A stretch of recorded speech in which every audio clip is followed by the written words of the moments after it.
Warning. Absolutely everything I'm about to talk about is beyond sickening, disgusting, and vile to its very core. Okay, I'm done selling you the movie. Let's jump in! Newborn! Porn! Newborn! As far as provocation is concerned, there's one movie every film buff will bring up when discussing one's ability to sit through a movie. Have you ever seen a Serbian film? That's because, as far as pure outrage is concerned, this one pushes every boundary for little other reason than to push the boundary. And the debate about this film becomes clear. Is any of this necessary? Do we really need to depict things like newborn porn just to test the limits of the ratings board? How far is too far? The central theme of the movie is the big three as far as taboos are concerned: sex, violence, and sadistic acts against children. I think those are probably the three most taboo things you can depict in movies, especially when you combine the categories.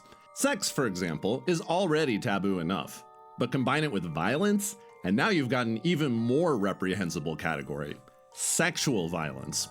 Or violence might be taboo enough unto itself, but add children into the mix, and now it's violence against children. And combine all three of these taboos? Yeah, well... Yeah, no, that is really gross. I mean, that's about as low as it gets. Trust me and heed my warning. This movie goes for the all three category every single time. But one must ask themselves while watching this film one very basic question. What is the point of all this depravity? Is there any artistic merit to a film like this whatsoever? Or is this just exploitation simply for the sake of it? The answer has been explicitly stated by the film's writer and director, Serbian Spasajevic. The way he describes his ambitions, you'd think we were about to watch the next Pasolini film, ready to stick a defiant middle finger to the powers that be through transgressive, subversive artistic expression. Pasolini, after all, made a film so vile and reprehensible, most could barely watch it. This film was so threatening to state powers that it is rumored that his death was the result of a calculated hit by state officials. Pasolini hit the mark with Salo about the degradation of Italian society and how values had given way to rampant consumerism. So, surely it's Serbia's turn with Serbian Spasajevic. and a Serbian film, right? Here's the thing though. With Salo or 120 Days of Sodom, you can clearly link the artistic symbols with the director's stated goals. The elites and their corruption are all traceable through the film.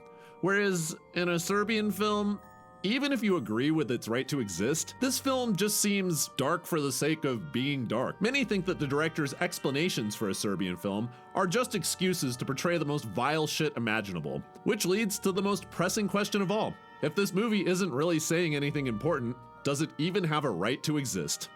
Well, let's dive in and find out. The film centers around the retired career of a once successful male porn star named Milos. As people who admire his work regularly tell him, this isn't just the average old smush smush. No, this kind of giving is art. He has a special gift, the ability to bring any woman to fruition multiple times with his massive endowment and his skill in motioning in the ocean or whatever. As he sips cocktails while allowing his to rest in retirement, he enjoys the fame and riches his massive endowment has awarded him throughout his life. However, that money is dwindling. He has less and less money to provide for his family every day. Difficult decisions are to be made. Does he dust off the old third leg and take it out of retirement? His peaceful retirement does in fact come to a close as a controversial porn director approaches our heroic coxman, offering to bring him out of retirement by helping him create the most visceral, exciting porno experience ever created. Our hero assures his wife and child that everything will turn out okay in the end.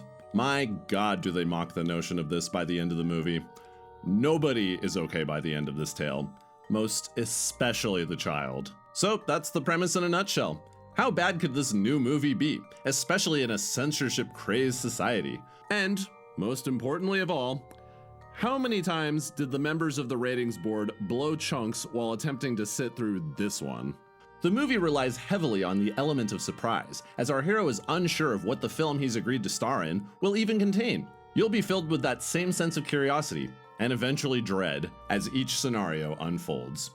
You begin to ask yourself, Where could they even possibly go with this? This same element works so well for movies like Terrifier, as half the fun of watching Art the Clown is wondering how far he'll take each kill. This alone works very effectively as gasoline for the fear fire. As we see each set, we realize exactly how little we know about this director's twisted vision.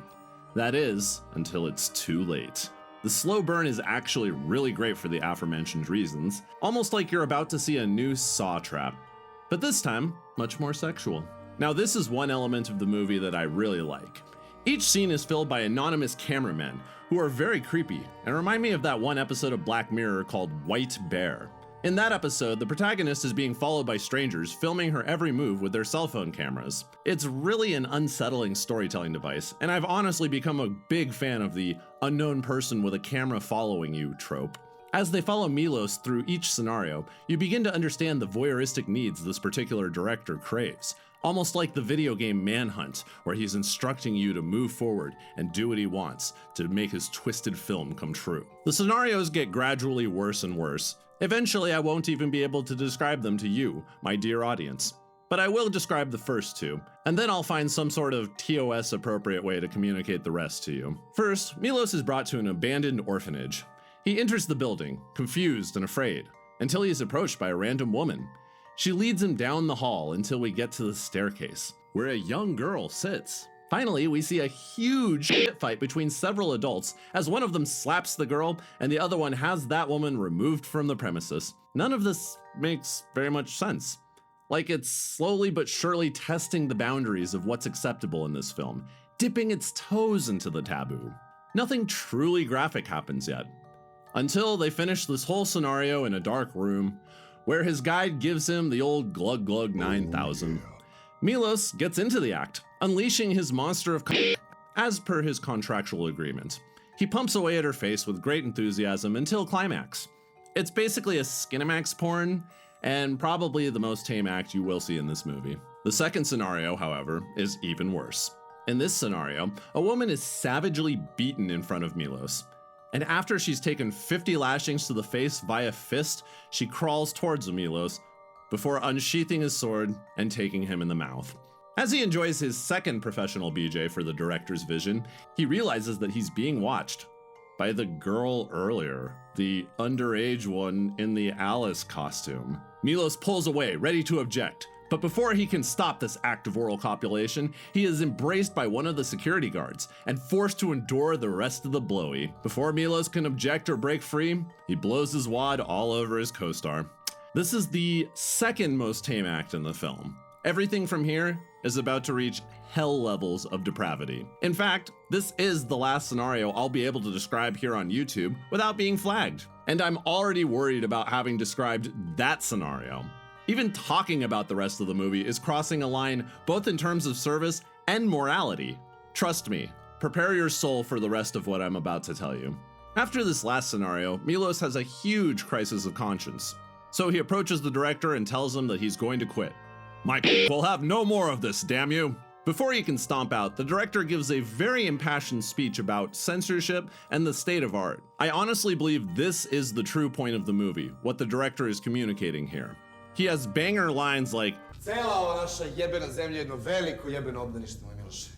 "We are the backbone of this country's economy.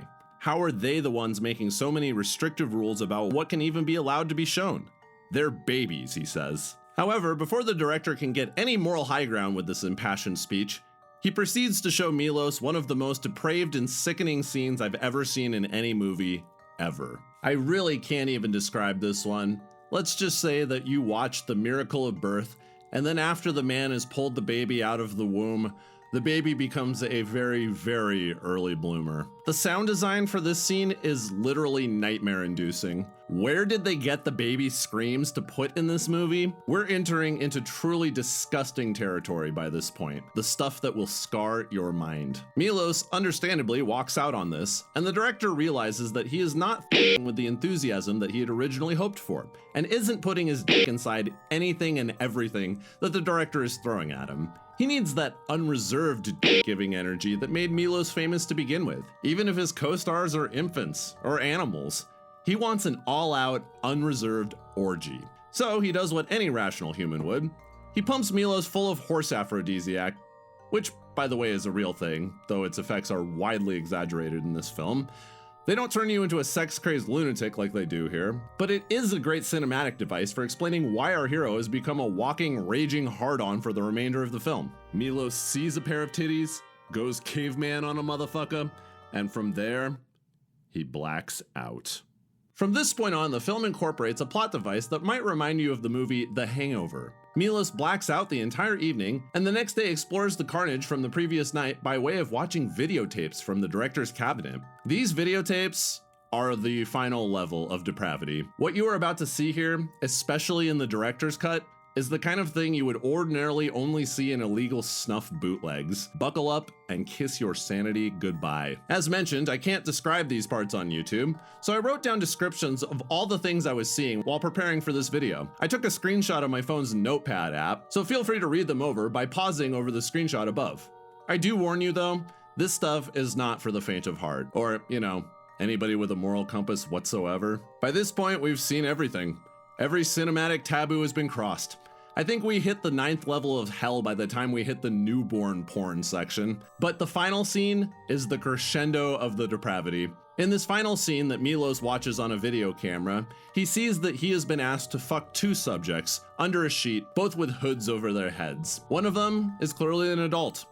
The other is clearly not. Milos starts with the adult, giving the old enthusiastic smush smush, before eventually moving his way to the other subject and forcing his way inside them. I have to say, the discomfort you feel just watching on screen as he fights through the resistance is already terrible enough. But then you see the blood going down the subject's leg, and if you are a sane and rational adult, you will run and scream from the theater. This scene is what made most of my friends unable to watch this movie. This is truly the only movie I've ever seen to top The House That Jack Built as far as mistreatment of children. Then, another challenger enters the arena and takes over f***ing the adult of the pair. Finally, the big reveal. The hoods are removed, and we see that the victims are Milos's wife, as she is raped by his best friend, while he himself pumps away at his dead son's corpse. How do you even propose this stuff to the rating board? I can't even imagine writing a more vivid description than the one I just recited without becoming physically ill. It's that over the top and offensive that by the time our protagonist gouges a man's eye out with his dong, you're just like, meh, not the craziest thing I've witnessed in the last 90 minutes. In the final sequence, Milos returns home after watching the videotapes. There, he finds his wife cradling the corpse of their son. After sharing a somber moment of harrowing sadness, Milos curls up with his wife and child in the bed, grabs his gun, and as he holds his family close, he points the gun to his back, and then... By the way, this is a pretty bold strategy for committing unalive. You don't just die because you've been shot, and he wasn't aiming for his heart. So what, did he just wait there to bleed out with his wife while cradling his kid? That doesn't sound like very merciful a killing now, does it? But apparently, this method does do the trick of taking them both out. The family lies there, dead, a victim of the artist who wanted too much. And then, right when you hope that this is all over, a new film crew arrives. We don't know who they are. We just know that the director is just as depraved as the original one, as he instructs one of his goons to... Kreni od malog. The henchman begins to undo his pants, and then the credits roll. The end. I really put myself through a lot just to make videos for you guys. Smash that subscribe button if you haven't already to support my strong stomach. And possibly a like if you want to keep egging me on to watch this shit. So, surely this disgusting, depraved film, of which I've recalled unspeakable acts contained there within, has absolutely no redeeming value whatsoever. Right? How could something this disgusting be profound in any way? Well, my friend, that twisted knot you've wrapped your guts into while watching this movie, that is the profound effect. Yes, this movie is gross, unrealistic, over the top, and undeniably campy. But somehow, by portraying the vilest acts you can dream up in cinema, we've reached the heart of the debate when it comes to cinematic censorship. You very well might say this sentence to yourself a few times while watching this. Should it even be legal to release a movie that actually goes there? And that is the central premise a Serbian film wants you to ponder. Should any and all artistic expression be permitted in cinema? Should we allow ratings boards to make some things ineligible for distribution by major cineplexes? Should such a regulatory body even exist, or is it unnecessarily restrictive to one's artistic vision? I asked myself all of these questions several times throughout my first viewing. It made me think, and that's a pretty cool feeling, being challenged and having to expand your thinking about what art even is. That's why I'd actually recommend a Serbian film to horror buffs. As long as your stomach is strong and your soul is dead, you'll be fine, trust me. And in watching this, you'll have a debate with yourself, and possibly your friends, who you should not warn about anything in this movie, by the way. Just show it to them. It'll be a great time. And then ask them this question: should this film even be legal? It's a great conversation for sure. And I'd like to know what your thoughts are on the subject. Should any and all artistic expression be allowed, so long as no one is being hurt? Let me know, please, because there are lots of ways to go when assessing that question. I'll probably do a video on Pasolini and Salo eventually, as I can't help but draw comparisons between Pasolini's film and a Serbian film. They both had similar goals, though one hit the mark much more explicitly. This one seems to simply act as a litmus test for how vile and depraved a movie should be allowed to be, but that's kind of interesting too. Let me know what your thoughts are on Salo versus a Serbian film in the comments as well. I'm all ears. But that's why I give a Serbian film my recommendation. It's disgusting, but in its disgustingness, asks very important questions about art. If you can stomach this kind of thing, I highly recommend it. Just know what you're in for. I'm doing you more of a service than I recommend you do to your friends when you show it to them for the first time. Just saying. Anyways, that about does it for this week's episode of The Rocking Horror Picture Show. Let me know what you thought about a Serbian film in the comments below. I'm your host, Sleeve T, and as always, I'm doing just fine.